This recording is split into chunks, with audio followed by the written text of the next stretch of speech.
encontra hoje na igreja, comunidade do Avivamento Mundial. Hoje eu queria compartilhar uma palavra que eu tenho certeza que será um divisor de águas na tua história. Ela vai mudar a tua vida. E o tema desta palavra que mudará a tua história e a tua vida é erros e acertos na vida sentimental. Você que me assiste pelo YouTube, quero que você se esforce para assistir essa palavra até o fim, que uma coisa eu digo, no nome de Jesus: cada versículo, cada texto e cada pensamento que eu irei abordar tem um único objetivo: transformar a tua vida sentimental. Digo que uma das áreas mais delicadas na vida de uma pessoa é a área sentimental. Em 1997, eu estava na presença de Deus, lembro-me como se fosse hoje, e o Espírito Santo de Deus sussurrou no meu coração: filho, a primeira área mais importante da sua vida é o seu relacionamento comigo. E a segunda área mais importante é a sua vida sentimental. Eu jamais esqueci daquilo que o Espírito Santo me falou naquele ano. Eu jamais esqueci que a minha vida sentimental é a segunda área mais importante. E ao longo dos anos eu fiquei pensando as razões pelas quais Deus falou comigo acerca desta verdade. Queridos, abra o seu coração. Você que está me ouvindo pela internet, só você sabe as lutas que você tem enfrentado no seu casamento. Só quem é casado sabe as lutas e as batalhas diárias que enfrenta, e às vezes não conta para ninguém. Às vezes guarda estes segredos, as 7 chaves. Às vezes tem até vergonha de procurar os líderes, os pastores. Às vezes prefere conversar com alguém do mundo entre aspas. Às vezes um colega de trabalho para compartilhar aquele dilema. Mas dentro da igreja não consegue expor, não consegue dizer. Aquela batalha se torna solitária. Aquele dilema vai passando mês após mês, vai crescendo, vai aumentando. E às vezes gera uma frustração, gera um complexo. Mas eu quero nessa noite dizer que Deus vai colocar a tua vida sentimental em ordem. Amém. Deus vai transformar. Se porventura existe algum deserto na tua vida sentimental, Deus vai derramar uma grande chuva. Eu aprendi que a gente sabe que dentro das igrejas evangélicas existem pessoas que casaram dentro das igrejas evangélicas, como é o meu caso. Outras pessoas já chegam nas igrejas cristãs com algumas fraturas na área sentimental. Às vezes se converte dentro da igreja evangélica ao cristianismo e pede para o Espírito Santo e para a liderança da igreja ajudar no tratamento devido aos problemas que passam. Mas a gente sabe que Deus, Ele não leva em conta o tempo da ignorância. Um tempo novo chegará para você. Então entenda que algumas dessas verdades que vocês irão ouvir, talvez para você não seja uma verdade, porque você está numa situação diferente daquela que você está ouvindo. Mas essa palavra não é simplesmente para quem é casado, essa palavra também insere para os solteiros, para aquelas pessoas que vivem o dilema da solidão. Quero dizer uma coisa, grave isso no coração: Deus não une simplesmente pessoas, Deus une ministérios, Deus une visões, Deus une destinos proféticos. Deus, Ele une famílias, Deus, Ele une sonhos, Deus, Ele une propósitos.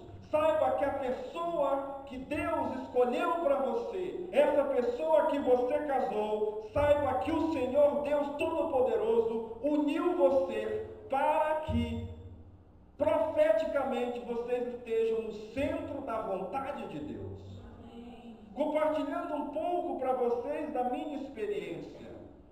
Eu me converti muito novo, adolescente, e eu sempre recebi um chamado muito forte de Deus para o ministério pastoral, para o ministério evangelístico. Quando eu conheci a minha esposa, num tempo muito turbulento da minha história, e eu comecei a conversar com ela, na época minha amiga, eu percebi que ela tinha a mesma visão profética que eu tinha, o mesmo chamado, e aquilo me chamou a atenção. Ela militava na área do direito, eu militava na área da história, teoricamente cursos diferentes, cursos distantes, mas existia um destino profético, existia uma unção que nos unia, existia algo muito mais forte que nós mesmos, que a sociedade não entendia, que a família às vezes não entendia, mas que aquilo foi crescendo dentro de uma unção, dentro de algo tão forte, que hoje nós podemos dizer que verdadeiramente o nosso relacionamento nasceu no coração de Deus. Vocês não têm ideia das lutas que passamos, das dificuldades que passamos, os tormentos. Nós nos conhecemos, nós não tínhamos nada teoricamente daquilo que a sociedade acha que é ter alguma coisa, mas nós tínhamos sonhos, nós tínhamos projetos e nós tínhamos fé, um fervor que um dia o Senhor iria nos honrar. E uma das coisas mais lindas que na época o nosso pastor que hoje mora em Palmas, o pastor Emanuel Mendes, casado com a irmã da minha esposa, onde tive o privilégio de visitar a igreja lá em Palmas, que foi uma bênção de Deus essa viagem. Fizemos lá uma conferência muito abençoada. Na época, o pastor Emanuel Mendes falou uma frase para mim que eu jamais esquecerei dessa frase. Ele disse assim para mim: Pablo, o mais bonito na vida sentimental é você construir junto com a pessoa algo. Sabe, aquilo não saiu da minha cabeça, porque infelizmente no mundo a maioria dos relacionamentos são baseados em interesses. O que a pessoa tem, o que a pessoa pode dar. Poucas pessoas conseguem acreditar num relacionamento em que ambos irão construir. Ambos não têm carro, ambos não têm apartamento próprio, ambos não têm emprego, mas juntos a gente une a nossa fé e consegue construir algumas coisas. E eu quero dizer para vocês, eu com meus 32 anos, junto com a minha esposa, de idade, 32 anos, eu já construí algumas coisas que eu tenho certeza que foi Deus que nos deu. Prepara o teu coração, porque o que você vai ouvir hoje vai mudar a tua vida de uma vez por todas. Eu estou sentindo nesse momento uma unção muito forte, um azeite do Espírito Santo. Eu creio que essa palavra será verdadeiramente um divisor de águas na tua vida. Nós sabemos, igreja, que Deus respeita a sua escolha sentimental. Às vezes, queridos, Deus tem algo muito bom para ti, mas ao longo da tua vida, ao longo da tua história, você fez algumas escolhas, e de repente você está pagando um alto preço por essas escolhas erradas que você fez. Mas eu queria te dizer que mesmo com essa escolha errada que você fez, que se você acha que isso é errado, que você acha que isso é complexo, que você acha que isso é desértico, eu quero te dizer que Deus vai transformar esse deserto em um manancial. E vai ter algo que você vai ouvir, que com certeza mudará a tua vida, amém? Como eu disse, muitos escolheram o marido, muitos escolheram a esposa no tempo da ignorância. ganância, no tempo do mundão, no tempo que você era levado talvez pelos interesses, pelo materialismo, pelo nome da família, você não olhava os valores da pessoa, você olhava o carro que a pessoa tinha, você olhava a profissão que a pessoa tinha, e hoje você de repente está pagando um alto preço, porque se você voltasse atrás, você jamais escolheria essa pessoa. Mas eu queria te dizer uma coisa, que a misericórdia de Deus vai alcançar a tua vida sentimental, e mesmo com essa escolha aparentemente equivocada, o Senhor mostrará misericórdia. Diga amém. Amém. Mas a gente sabe que muitos e milhares de pessoas escolheram outros para casar pelo amor, pelo destino profético. Amém?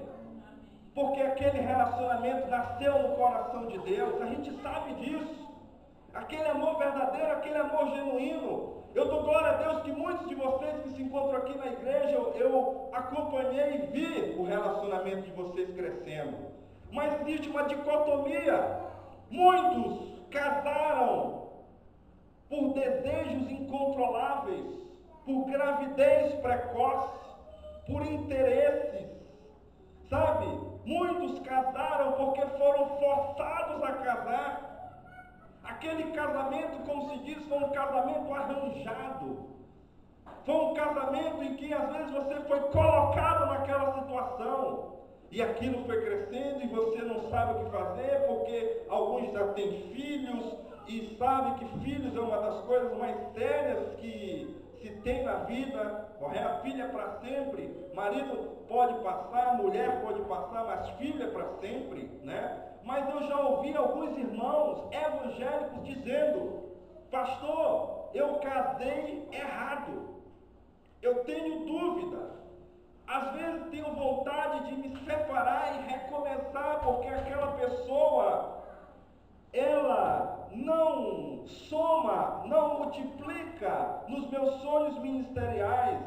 Às vezes eu fico vivendo um dilema, eu fico perguntando: Senhor, hoje eu sou evangélica, hoje eu frequento a tua igreja, mas eu estou casado ou casada com uma pessoa que não tem afinidade espiritual comigo, não tem afinidade ministerial, e às vezes eu fico vivendo uma paranoia, porque às vezes eu fico pensando: Senhor, o que eu tenho que fazer numa situação dessa? Senhor, me dá uma direção, me dá uma luz. Queridos, eu não sei o que vai acontecer na tua vida, mas uma coisa eu te digo: Deus nessa noite vai te dar uma luz, Deus nessa noite vai te dar uma estratégia, porque essa palavra vai mudar a tua vida de uma vez por todas. Essa palavra vai fazer você tomar uma decisão revolucionária. Quantos creem? Digo amém. Amém.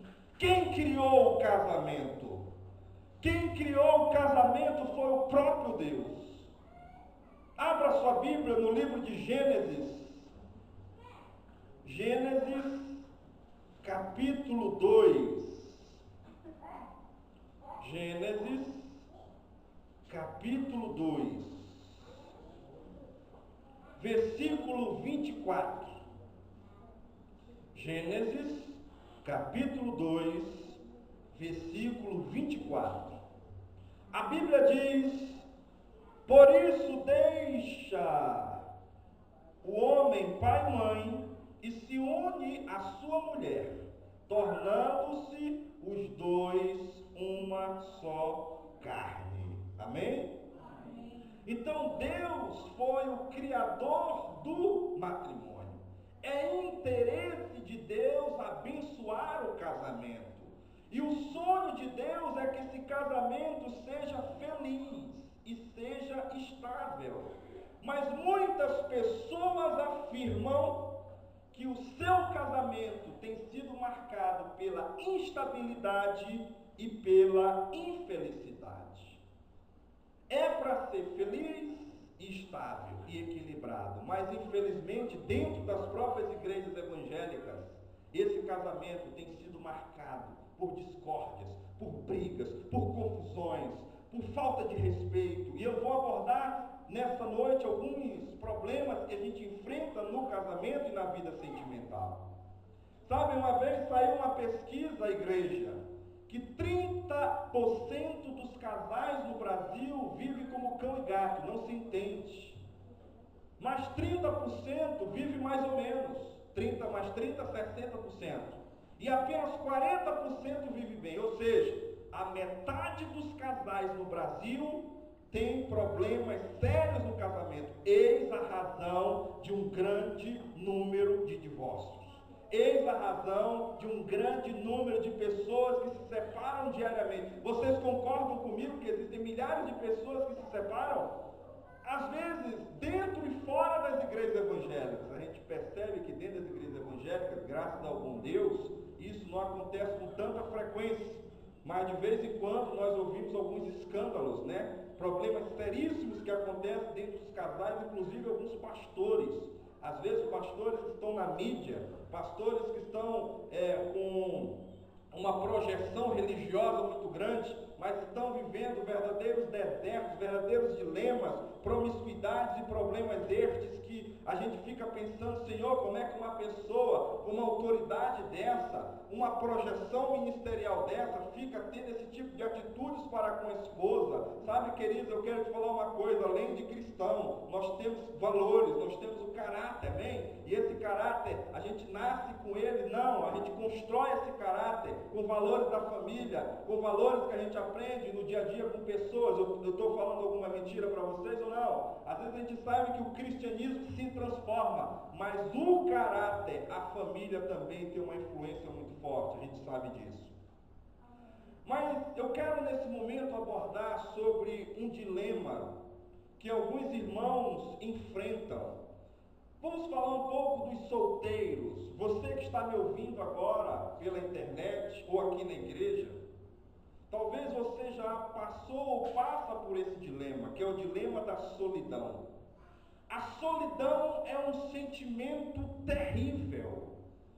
Infelizmente, essa solidão leva algumas pessoas dentro da igreja a procurar o futuro marido ou a futura esposa no mundo, porque diz que na igreja não tem a pessoa que ela procura. Ela procura, ela olha para o lado, olha para o outro e não encontra. E fica desesperada, porque a pessoa tem um sonho de casar, tem um sonho de construir uma família, ou até mesmo recomeçar, e acha que no mundo evangélico, no mundo cristão, aquele mundo que ela está vivendo, não tem. E começa a se desesperar e procura as coisas no mundo.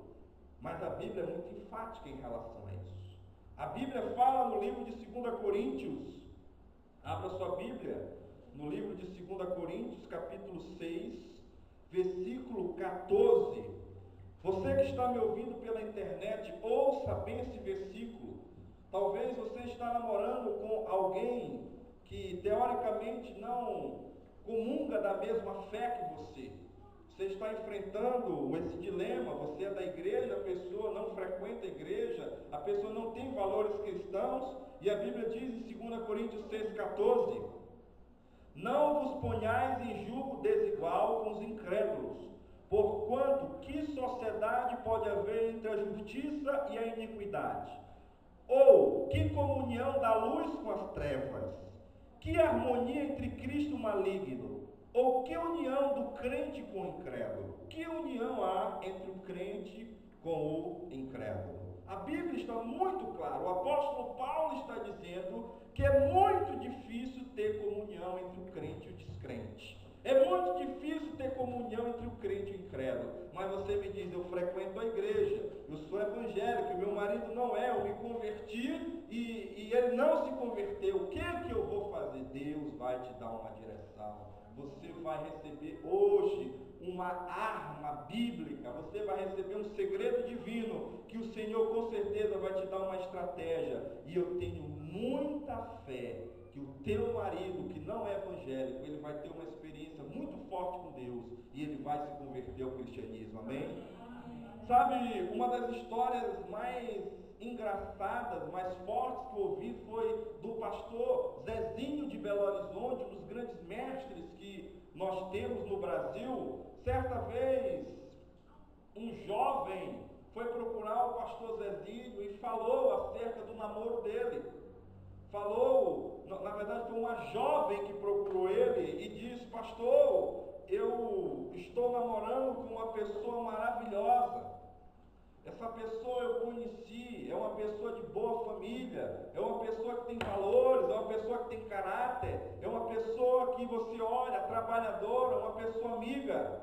E depois que aquela jovem começou a explicar para o pastor sobre o possível relacionamento que ela estava vivendo, o pastor fez uma pergunta. Muito bem, mas eu queria dizer para você uma coisa: esse teu relacionamento tem um grande problema. O problema é o teu sogro.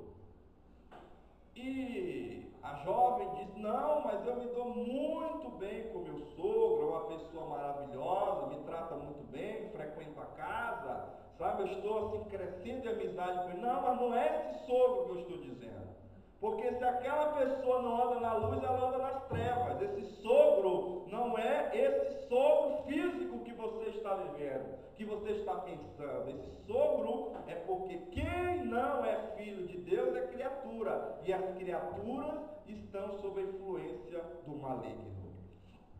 E a pessoa saiu dali reflexiva, porque aquela situação deixou ela com uma intriga sobre o sogro que o pastor estava dizendo.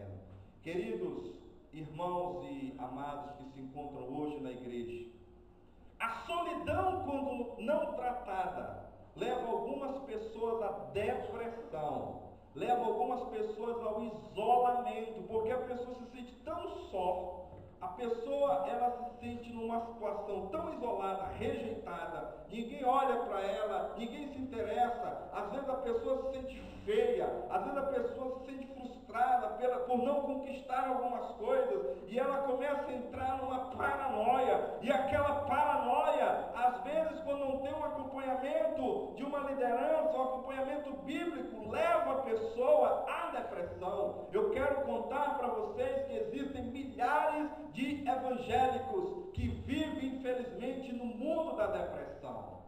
E procura os gabinetes pastorais para dizer isso, que não aguenta mais aquela solidão, que não aguenta mais aquele isolamento, que não aguenta mais aquela situação. E muitos, infelizmente, pensam em até tirar a própria vida. Muitos, infelizmente, pensam em até se matar. Às vezes tem até uma boa condição financeira, às vezes tem um carro, às vezes tem um emprego, às vezes tem sonhos, mas não consegue se achar, não consegue se encontrar na vida sentimental. Sabe, queridos, isso vai gerando dentro da pessoa um sentimento terrível, que aquilo vai crescendo, e às vezes a pessoa, ela pensa em tirar a sua própria vida por achar que Deus não está ouvindo as suas orações, porque ela não conseguiu encontrar a pessoa que ela idealizou ao longo de sua história. Quantos estão sendo abençoados? Digo amém. Prepara o teu coração, que coisas fortes vocês ainda irão ouvir. Prepara o teu coração, porque essa palavra será uma das palavras mais libertadoras que você já ouviu em toda a sua história. Prepara o teu coração, porque hoje Deus vai mudar a tua vida sentimental. Agora existem aquelas pessoas que são casadas, mas vivem com o solitário, vivem na solidão. Estão fisicamente com alguém, às vezes dentro da igreja, mas se sente só. A pessoa que ela tem em casa é uma pessoa que não acrescenta, entre aspas, naquele preenchimento do vazio que porventura o marido ou a mulher tem a tarefa de preencher. São casadas, mas solitárias. Por quê? Por que são casadas, mais solitárias? Porque no casamento não existe diálogo. É um monólogo constante. O marido não conversa com a esposa não conversa com o marido. E quando conversa, só para falar de problemas. Essa falta de diálogo destrói um casamento.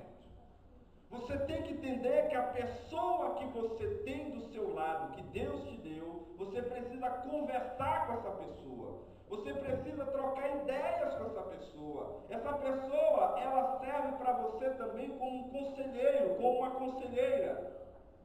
Às vezes, são pessoas solitárias, casamentos desérticos, pela falta de respeito. O marido não respeita a esposa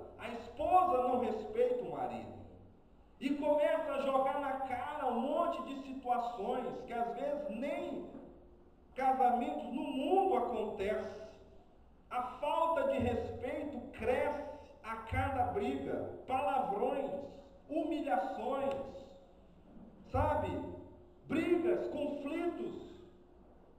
A falta de respeito torna um casamento solitário. Não existe iniciativa.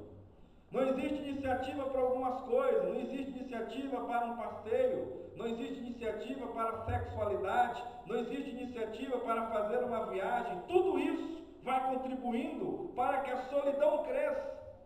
Tudo isso vai contribuindo para que você viva um casamento depressivo, um casamento triste, um casamento agoniado. Não é um casamento prazeroso, não é um casamento feliz, não é um casamento onde Deus está. Se a tua vida está sem diálogo, sem respeito, sem iniciativa, Deus ainda não está no teu casamento. Meu irmão, eu quero profetizar na tua vida que um novo tempo chegará na tua vida sentimental. Quantos creem, digam amém.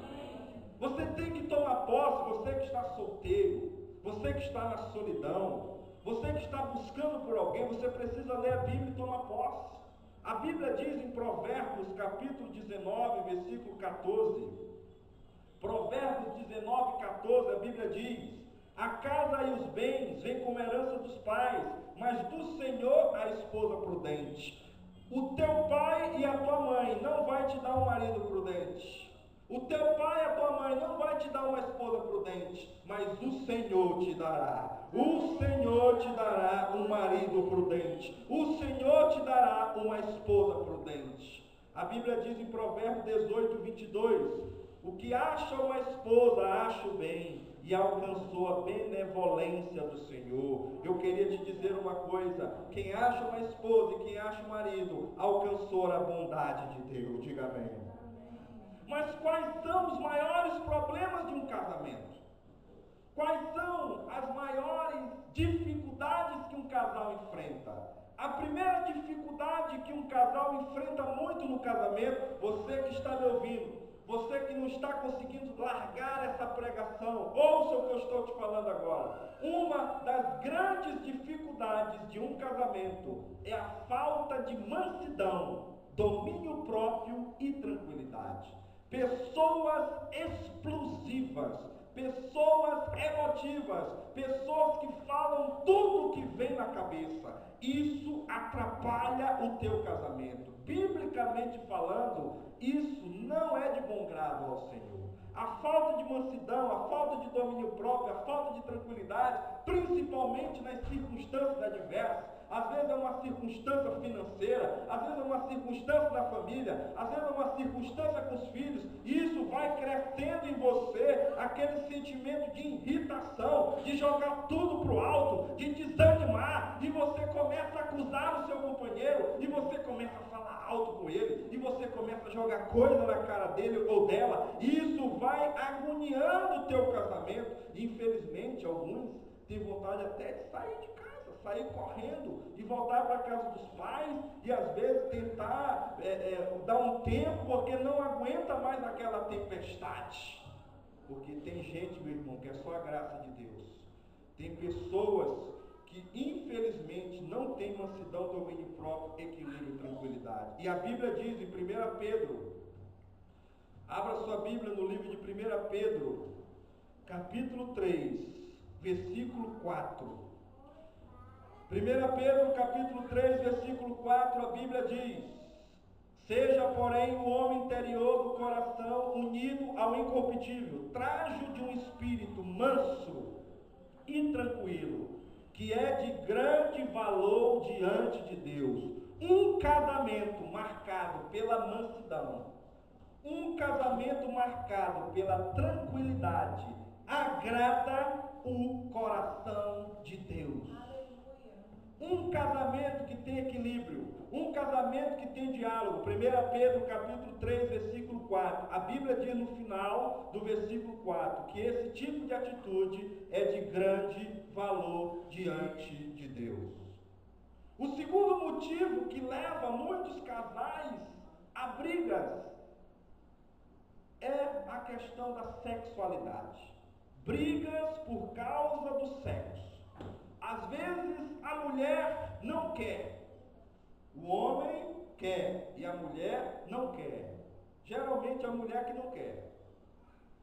Não estou dizendo que seja sempre assim, mas às vezes a mulher, ela soma uma série de situações. Às vezes está passando por problemas, às vezes quer se vingar porque foi tratada mal durante o dia, às vezes quer achar que ali não é o momento, e essas brigas por causa da sexualidade eu acredito que seja o principal motivo das brigas de um casal. Você pode ver que mesmo o casal, quando está passando por dificuldades financeiras, dificuldades familiares, no trabalho, mas quando tem uma sexualidade abençoada e estável, a sexualidade une o casal.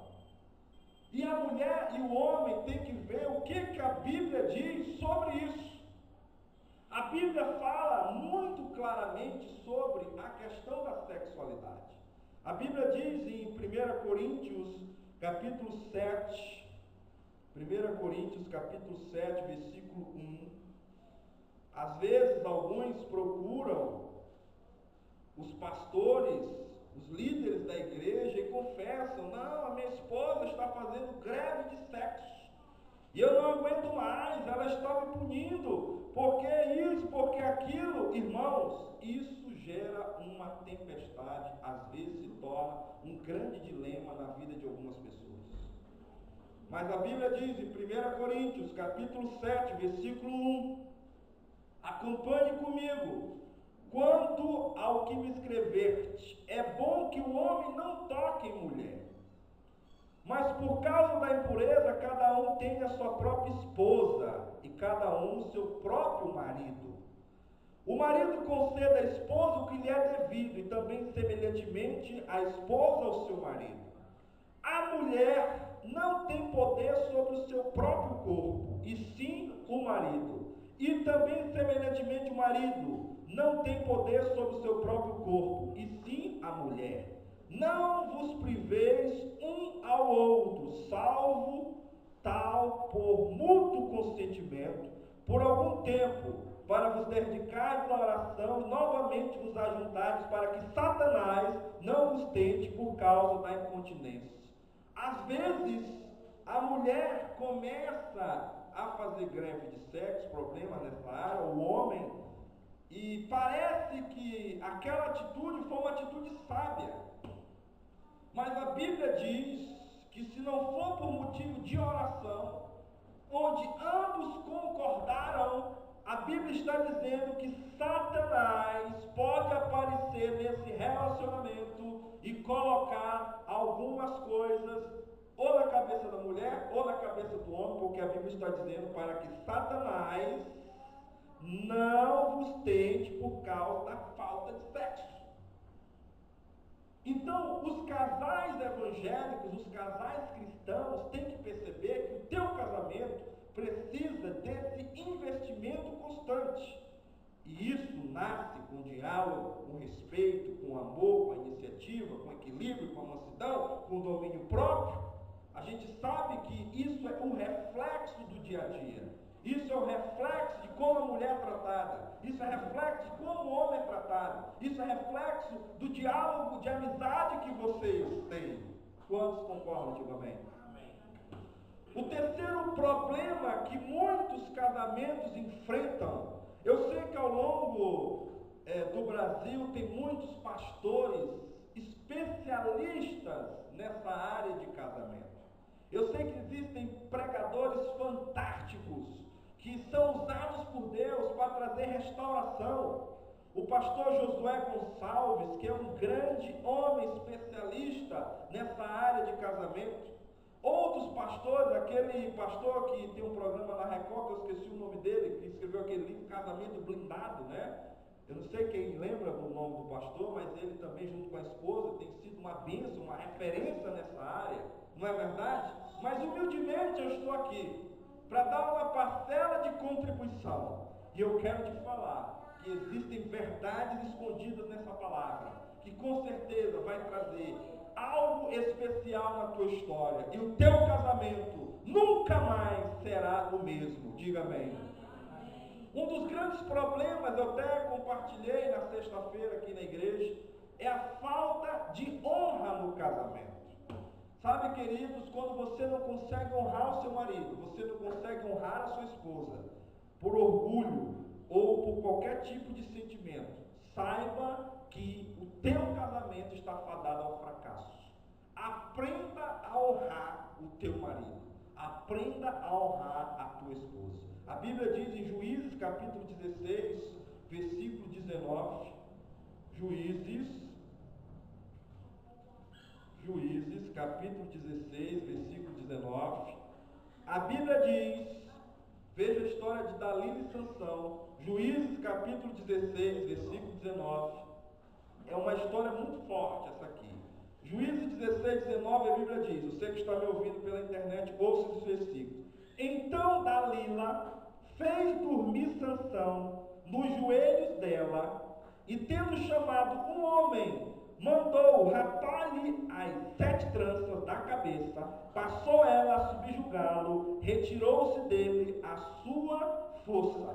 A Bíblia diz que Dalila tirou a força de Sansão ao ordenar que um homem cortasse as tranças do cabelo dele. Esse tirar força é tirar a autoridade.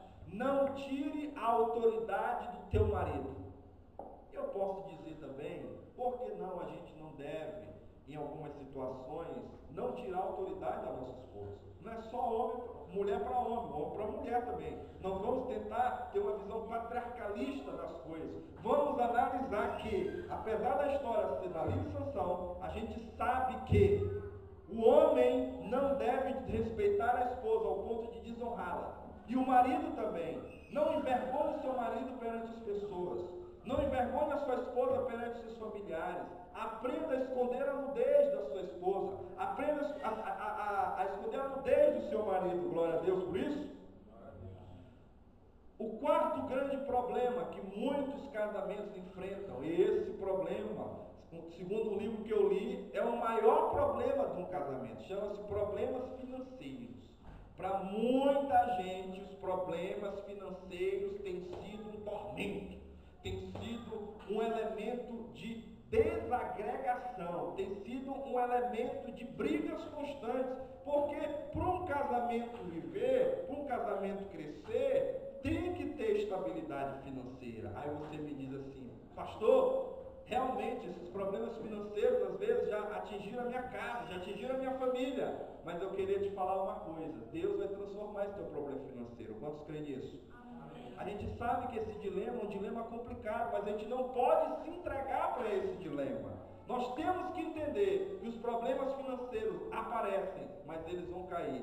Pode ser um gigante, esse problema financeiro pode ser um gigante que você esteja enfrentando, mas Deus vai te dar estratégia, Deus vai te dar saída, amém? Deus vai te ajudar, Deus vai te dar sabedoria para você administrar. E você que não está com emprego, você que está passando uma dificuldade, saiba que Deus vai mostrar para você que Ele é bom. O quinto problema que um casamento enfrenta, queridos, filhos são bênçãos, amém? Minha filha é uma bênção na minha vida, glória a Deus. Mas muitos pais, dentro das igrejas, brigam muito por causa dos filhos. Principalmente quando os filhos estão pequenos, recém-nascidos. Idade de 2, 3, 4 anos, às vezes não consegue dividir as tarefas, o que é do pai, o que é da mãe, é um jogando na cara, a mãe é para amamentar, amém? O homem, ele não amamenta, quem amamenta é a mãe, amém? Mas o homem pode ajudar de outra maneira, trocar uma fralda, o homem pode dar uma voltinha para colocar para dormir, não é isso? Mas às vezes a mulher e o homem têm que ter sabedoria para que essas brigas por causa dos filhos não venham a ser um motivo de tormento, de conflitos constantes, porque o filho que Deus te deu é a bênção de Deus, é a tua herança, amém? E esse elemento não será um elemento de desagregação, será um elemento de unidade. Quantos creem, digam amém? Meus queridos, tem muitas coisas que eu queria falar para vocês hoje, eu ainda tenho mais coisas para dizer. O teu casamento precisa ser um jardim fechado. O teu casamento não pode ter terceiros. O teu casamento jamais jamais pode ter o elemento da traição. O teu casamento jamais pode ter o elemento da discórdia e da desconfiança. A Bíblia diz: jardim fechado és tu, ou seja, o teu casamento é uma propriedade exclusiva para Deus agir. E você, mulher, você, homem, vocês nasceram um com o outro, e vocês não podem permitir que ninguém venha atrapalhar o relacionamento de vocês, amém? Fecha a porta do teu casamento. Fecha a porta do teu casamento para o ciúme. Fecha a porta do teu casamento para a discórdia. Fecha a porta do teu casamento para a vaidade. O teu casamento é de Deus. O teu casamento nasceu no coração de Deus. Nunca se esqueça, Cantares capítulo 4, versículo 12. Jardim fechado és tu. Amém? O teu casamento é um jardim fechado. O teu casamento é um jardim fechado porque é uma propriedade exclusiva. A Bíblia diz que não só é um jardim fechado. Lá em Cantares capítulo 4, versículo 12 diz: minha irmã, o teu casamento tem que ter comunhão, tem que ter diálogo. Noiva minha, o teu casamento tem que ter renovação de aliança, amém? Temos que aprender a fugir da tentação para preservar o casamento. Olha, mulheres, homens, o diabo vai mandar algumas mulheres para tentar destruir o teu casamento. O diabo vai tentar mandar alguns homens para te iludir, te manipular. Às vezes a gente pensa que é só o homem que é tentado. Tem muitas mulheres dentro das igrejas evangélicas que são tentadas mais do que os homens. Mas José, em Gênesis 39, 12, quando José estava sendo tentado pela mulher de Potifar, Gênesis 39, 12, o que José fez? José, para preservar a sua moral, José, para preservar a sua integridade, ele fugiu. Eu queria dizer para você que no decorrer do teu casamento, no decorrer do teu relacionamento, você tem que fugir da tentação, amém? Você tem que fugir da aparência do mal. Você não pode dar espaço para o inimigo agir. Você não pode dar lugar para a impureza. Você não pode brincar com coisa séria. Existem pessoas que ficam brincando, existem pessoas que ficam semeando as pequenas coisas, mas aquilo ali pode crescer, aquilo ali pode aumentar, e aquilo ali pode ser a tragédia do teu relacionamento. Porque a traição, ela não acontece do dia para a noite. A traição, ela é construída. A traição, ela é construída por pequenas ações. A traição, ela é construída por pequenos gestos. E não existe só traição física. Existe também a traição moral. E nós temos que preservar o nosso casamento, tanto da traição física, quanto da traição moral. Quantos creem, digam amém. Aleluia. Sabe, José para mim foi a maior referência. Davi não foi referência para mim nessa vida sentimental, nessa área sentimental. Davi foi referência em outras coisas. Se Davi pecou, eu vou pecar também. Não brinco com coisa séria. Quem é a tua referência é Jesus, amém? Quem é a tua referência é José. E eu falo isso para vocês, porque infelizmente tem gente que interpreta a Bíblia de uma maneira totalmente equivocada para pecar e para quebrar alianças com Deus. Sim ou não? Temos que amar o nosso cônjuge, mesmo com as anormalidades, e acreditar que Deus fará um milagre. Ei, essa pessoa que tu está casada, ela pode ter uma anormalidade, às vezes física, às vezes um problema na saúde, às vezes um problema sério que essa pessoa tem. E você às vezes se depara com aquele casamento, com aquele problema, e você não sabia que aquela pessoa tinha aquele problema. Mas, biblicamente falando, tem algo muito forte que eu queria compartilhar com a igreja. A Bíblia diz em 1 Samuel, capítulo 1, versículo 8, a Bíblia diz que Ana era estéril. Ana tinha uma anormalidade. Ana não podia ter filhos. E o código de Hammurabi permitia que o homem poderia ter outra mulher, para que aquela mulher gerasse o filho. Mas eu digo para ti uma coisa. A Bíblia diz em 1 Samuel 1,8 que mesmo Ana sendo estéril, Elcana amava ela de uma forma especial. Amém? Mesmo o teu marido, mesmo a tua esposa, não tendo algo que você acha que ele deveria ter, ou ela deveria ter, na intimidade do casal, em problemas que só vocês conhecem, eu queria compartilhar com vocês uma coisa: nós temos que amar e amar até o fim. Diga amém. Nós temos que amar e amar até o fim. Sabe, isso é muito forte, porque alguns pensam até em se separar por causa desses problemas de anormalidades no casamento.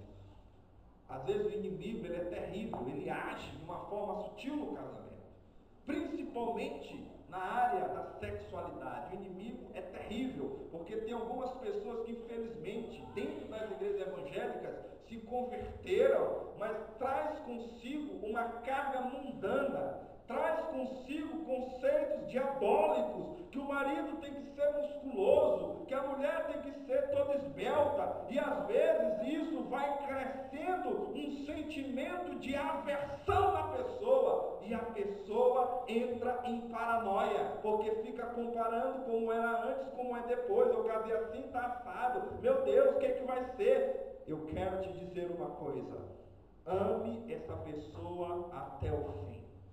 Porque se esse amor acabar, saiba de uma coisa: isso entristece o coração de Deus. Você nasceu para amar uma pessoa, e essa pessoa, eu tenho certeza, foi Deus que te deu. Paulo, o apóstolo Paulo, ele dá inúmeros conselhos para uma família feliz. A Bíblia diz em Colossenses capítulo 3, versículo 18. Colossenses capítulo 3, versículo 18. Ouça o que a Bíblia diz, os conselhos do apóstolo Paulo para uma família feliz. Colossenses capítulo 3, versículo 18, a Bíblia diz: esposa, sede submissas ao próprio marido, como convém ao Senhor. Maridos, amai vossa esposa e não a trateis com amargura. Filhos, em tudo obedecer a vossos pais, pois fazê-lo é grato diante do Senhor. Pais, não irriteis vossos filhos, para que não fiqueis desanimados. O apóstolo Paulo fala da relação entre homem e mulher. A mulher tem que se submeter ao marido. O marido tem que amar a sua esposa, assim como Cristo amou. E os filhos devem obedecer os pais. E os pais não devem provocar os filhos. Nós sabemos que esses conselhos que o apóstolo Paulo está dando é para que essa família seja feliz. A maior tragédia, vou só te adiantar uma coisa: a maior tragédia de uma família é quando os pais se levantam contra os filhos, e os filhos se levantam contra os pais. Não existe diálogo, não existe comunhão, existe briga, discórdia, falta de respeito, desobediência. É muito humilhante para um pai, para uma mãe, quando o filho ou a filha desobedece eles na frente dos outros, joga na cara, humilha. Queridos, honre teu pai, honre tua mãe, porque isso é promessa do Senhor. Tem duas promessas para quem honra pai e mãe: vida longa e prosperidade. Eu já falei isso, eu falo muito nas minhas aulas, meus alunos sabem disso. Sabe por que alguns não conseguem vencer na vida? Sabe por que nada dá certo? Porque não honraram os pais. E graças a Deus que a Bíblia diz que quando a gente confessa o nosso pecado, verdadeiramente se arrepende, nós alcançamos misericórdia. Diga amém. Amém. O inimigo, ele quer destruir a tua família. O inimigo quer acabar com o teu casamento. Sabe como? Veja esse versículo, Provérbios 19, 13. Veja como o inimigo age. Provérbios, capítulo 19, versículo 13. Provérbios 19, versículo 13. A Bíblia diz, ouça isso aqui, Provérbios 19, 13. O filho insensato é a desgraça do pai, é um gotejar contínuo, as contenções da esposa. O inimigo quer que teu filho seja insensato. O inimigo quer que a tua esposa seja rixosa, iracunda, seja um tormento na tua vida. Isso aí é o objetivo de Satanás. Mas eu queria te dizer que o Senhor vai intervir, e o Senhor vai proteger, e o Senhor vai te guardar. Diga amém. Amém. Porque o primeiro milagre que Jesus fez foi no casamento. João capítulo 2, versículos 7 e 9. O primeiro milagre que Jesus fez foi no casamento, quando ele transformou o quê? João capítulo 2, versículos 7 a 9. Jesus transformou água em vinho. Agora eu vou falar umas coisas muito interessantes. Todo casal precisa investir no casamento. Ouça isso aqui, você que está me ouvindo. Todo casal, para ser feliz, precisa investir no seu casamento. Investir em viagens, em passeios, em restaurantes. Tem que ter romantismo. Tem que ter uma forte sexualidade. Tem que ter diálogo constante. Tem que ter equilíbrio. Tem que ter surpresas. Tem que conversar sobre o futuro. De vez em quando eu estou estressado, eu vou para um quarto desses hotéis aqui, que tem em São Luís. Já fui em 3 hotéis desses. Hotéis. E eu fico um fim de semana com a minha esposa. Só eu e a minha esposa. Amém? E a gente fica se curtindo. Glória a Deus. Esse fim de semana mesmo, eu escolhi um hotel e curti a minha mulher. Amém? Porque a minha filha está dormindo 2 horas da manhã. Todo dia. E eu dou aula de 7h20 às 10, só a graça. E eu disse, Senhor, eu vou pregar uma palavra muito forte. E eu preciso ter o meu casamento abençoado. Amém? E os irmãos, é um investimento que você não se arrepende. Glória a Deus. Olha, quando você investe no seu casamento, é o melhor investimento que você faz. Amém? Sabe, investe, faça viagens com sua mulher. Sabe, ame ela, mostre para ela que você valoriza, tenha respeito por ela, saia um pouco dessa rotina, amém? Sabe, porque às vezes quando o casamento vira uma rotina, meu irmão, isso gera um sentimento de infelicidade. Vocês estão compreendendo o que eu estou dizendo, sim ou não? Então, eu quero estimular vocês aqui da igreja. Eu quero estimular todos os casais. Invista no seu casamento. Não tenha pena de gastar. Amém? Porque se você gastar com sua mulher, se você gastar com seu marido, vai ser o melhor dinheiro investido. Dá glória a Deus por isso. E uma das coisas que Deus se interessa é restaurar a tua vida sexual com a tua esposa e com o teu marido. Uma das coisas que Deus se interessa é que vocês se amem verdadeiramente. Uma das coisas que Deus se interessa é que vocês venham se respeitar. Olha, a partir de hoje, essas briguinhas que você está batendo por qualquer coisa, Deus vai colocar a tua casa em ordem, amém? Você vai sair daqui liberto, transformado pelo nome de Jesus. Você não vai mais ficar brigando por qualquer coisa. Você vai ser um crente verdadeiro. Você vai ser um homem equilibrado. Você vai ser um homem cheio do Espírito Santo. Queridos, eu digo isso na autoridade do nome de Jesus. Eu tenho 11 anos como professor. Eu já tive para mais de 15 mil alunos. Já tive situações na minha vida, sabe, de porventura ser tentado em algumas coisas. Mas uma das coisas que me faz ser fiel à minha mulher é porque, primeiramente, eu amo a Deus. Segundo, eu amo ela, eu amo o projeto ministerial, eu amo minha filha, eu amo minha família, mas nada se compara com esse fogo que é o amor de Deus no meu coração, amém? Eu não posso trocar o melhor de Deus para mim por um prato de lentilha. Eu não posso trocar um projeto de Deus para mim por qualquer aventura, porque grandes coisas estão por vir na minha vida e na tua vida. Quantos creem, digam amém. Sabe, o alfabeto é de A a Z, sim ou não? Eu queria falar para vocês o abecedário do casamento. Você recebe o abecedário do casamento? Quantos creem? Então ouça, letra A. Aprenda a abraçar o seu marido, diga amém. Aprenda a abraçar a sua esposa. Você que está perto do seu marido, do seu noivo, sua esposa, dá um abraço nele aí, em nome de Jesus. Glória a Deus. Você que não está com seu marido, creia que Deus vai fazer um milagre, amém? Letra B. B de bola. Busque ser amigo do seu parceiro. O teu melhor amigo é o teu marido. A tua melhor amiga é a tua mulher. Letra C. Construa o seu lar com Jesus no centro. Letra D. Desligue a televisão no diálogo e na intimidade sexual. Pare de ser refém de televisão. Quando tu estiver conversando com tua mulher, quando tu estiver fazendo amor com tua esposa, desliga a televisão, é você e ela, diga bem. Letra E. Escutem antes de falar. Tem gente que não consegue escutar, não consegue ouvir, aprenda a escutar. Olha, vocês estão aprendendo o abecedário do casamento, amém? Letra F.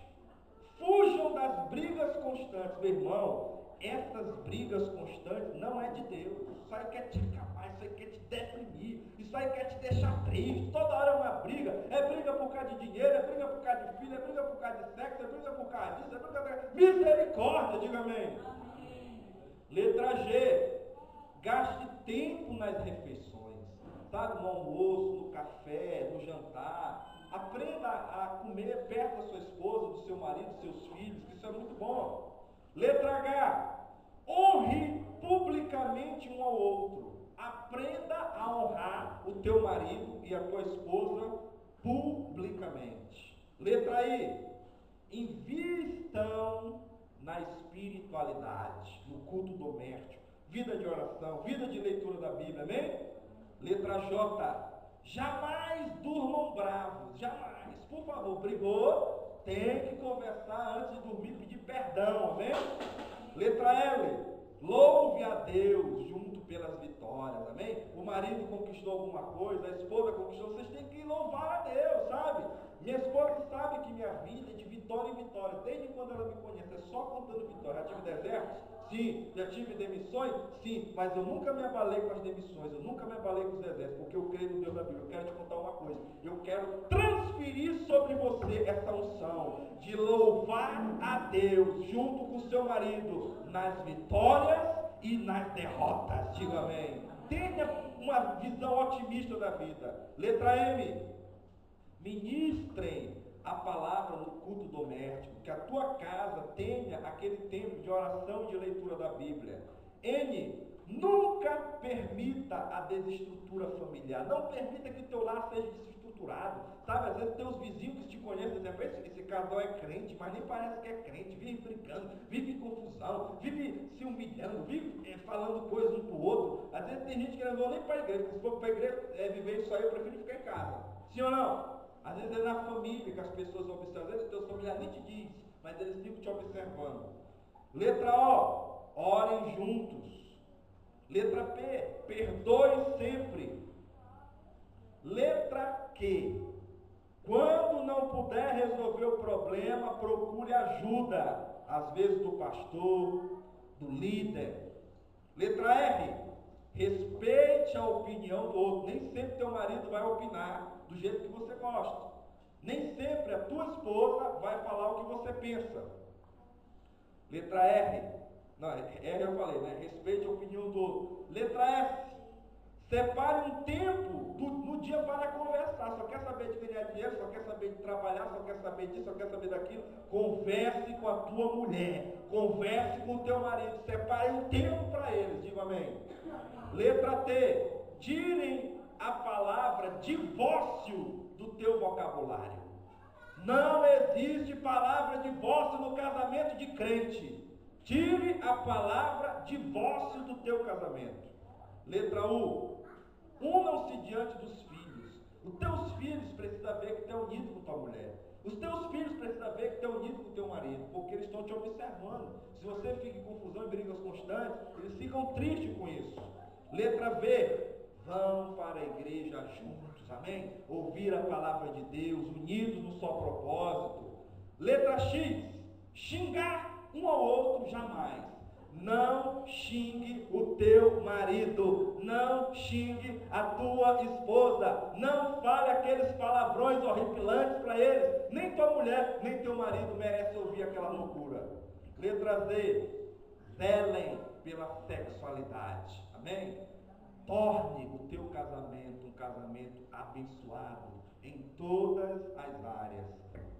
Queridos, eu poderia ainda falar muitas outras coisas. Provérbios capítulo 31, meu irmão, Deus me deu uma revelação de Provérbios capítulo 31, mas só que o tempo não permite, agora, hoje, né?